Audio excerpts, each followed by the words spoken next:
1937 में कोलकाता से मुंबई लाया गया था। कहाँ से? कोलकाता से मुंबई लाया गया था। कोलकाता से मुंबई लाया गया था।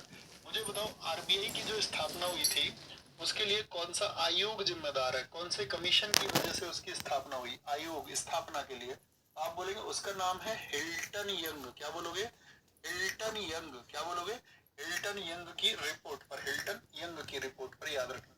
आरबीआई का लोगो देखा है तो उसमें कौन सा पेड़ है ये आपको बताना है। आरबीआई का जो साथी आपका लोगो है उसके लोगो में कौन सा ट्री है? तो क्या बोलेंगे? ताड़ का पेड़ है, पाल्म ट्री है। पाल्म ट्री यानी कि ताड़ का वृक्ष है। कौन सा? पढ़ लेना ताड़ वृक्ष है। और ये साथ में जानवर कौन सा है? जानवर है उसमें टाइगर। टाइगर चीता टाइगर बाघ लोगो में उसके लोगो में स्थित है। जब नोट की बात आती है तो मुझे बताएं करेंसी नोट प्रेस जो है भारत में वो कितने हैं? करेंसी नोट प्रेस भारत में कितने हैं मैं आपसे जानना चाहता हूँ। ठीक है, तो आप बोलेंगे जो भारत में भैया करेंसी यानी कि जो नोट छापने वाले करेंसी जो आपका प्रेस नोट है या note press, currency note press बोलेंगे।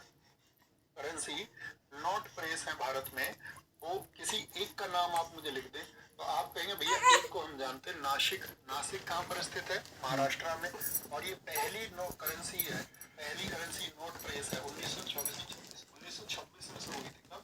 1926 में ये क्या हुई थी साथी आपका शुरू हुई थी 1926 में। तो सबसे पहली यही है, याद रखना, पूछा जाएगा। इंडिया की पहली नोट प्रेस है, इंडिया की पहली नोट प्रेस है। अच्छा यहाँ पर दूसरी अगर हम बात करते हैं वो देवास है। देवास ये कहाँ पर है साथी आपका? जैसे नासिक महाराष्ट्र में है, देवास आपका साथी एमपी में स्थित है। कहाँ पर है? एमपी में। एक साथी आपका कहाँ पर है? मैसूर में। मैसूर में ठीक है। मैसूर कहाँ पर पड़ता है आपका? कर्नाटक में। और चौथी कहाँ पर है आपका? सालबोनी। और सालबोनी कहाँ पर है बताइए जरा, किस राज्य में पड़ता है? तो वेस्ट बंगाल में स्थित है, वेस्ट बंगाल। ये तो करेंसी नोट हो गई। और सिक्के जहाँ पर डाले जाते हैं उस जगह को क्या कहते हैं? सिक्के। तो सिक्के जहाँ पर डाले जाते हैं उसको बोलते हैं मिंट, अर्थात आपका टकसाल। सिक्के आपने का क्या मतलब, सॉरी सिक्के छापे नहीं जाते, सिक्के डाले जाते हैं, सिक्के डाले जाते हैं।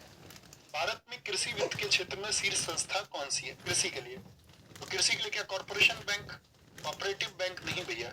आरआरबी है क्या कृषि क्षेत्र के लिए? आप कहेंगे नहीं ये रूरल इलाके के लिए कि इसके लिए क्षेत्रीय ग्रामीण बैंक। आरआरबी जो है, आरआरबी के लिए साथी आपका एक्ट आया था 1976 में। और आरबीआई की जो स्थापना, आरबीआई नहीं सॉरी आरआरबी की जो स्थापना हुई थी वो हुई थी दोस्त आपका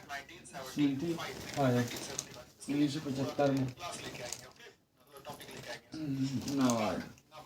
नेशनल भारत में किसी स्थान पर कौन सी नाबार्ड पढ़ लिया दे? National NABARD agriculture and rural development, अर्थात किसके लिए हो गया? ग्रामीण विकास के लिए। रूरल डेवलपमेंट बोले तो ग्रामीण विकास के लिए। कब हुई थी नाबार्ड की स्थापना?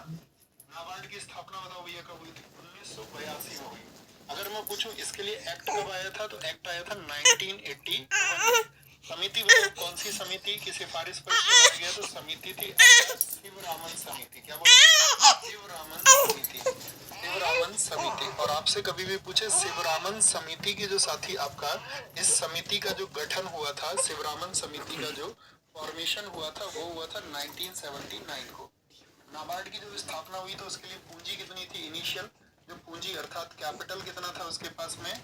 तो उसके लिए कैपिटल था आपका 100 करोड़। पहले अध्यक्ष कौन थे नाबार्ड के?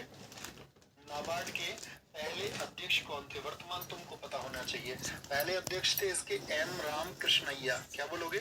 एम रामकृष्णैया थे। हेडक्वार्टर बताओ नाबार्ड का साथी, जो हेडक्वार्टर है वो कहाँ पर है? तो नाबार्ड का हेडक्वार्टर है मुंबई में। अच्छा जो हमारे देश की प्रधानमंत्री थी इंदिरा गांधी जी, इंदिरा गांधी जी ने देश को समर्पित कर दिया था नाबार्ड को। इंदिरा जी ने राष्ट्र को समर्पित कब किया था इसको? राष्ट्र को समर्पित कर